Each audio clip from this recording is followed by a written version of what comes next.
Mga dapat gawin para umasenso sa buhay. Dapat may sarili kang diskarte. Maging masipag, mabait, at dapat may talino sa pera.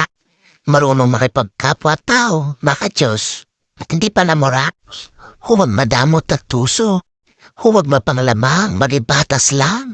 Maging matulungin sa mga tunay na nangangailangan. Laging magpakumbaba o piling mayaman. Huwag magyabang sa kung anong meron ka. Huwag puro bisyo at sugal. Dahil kapag nasa iyong mga katangian yan, ang bilis ng pasok ng pera, maniwala ka. Kahit kaingkitan ka pa nila at hilahin pababa, they will never win.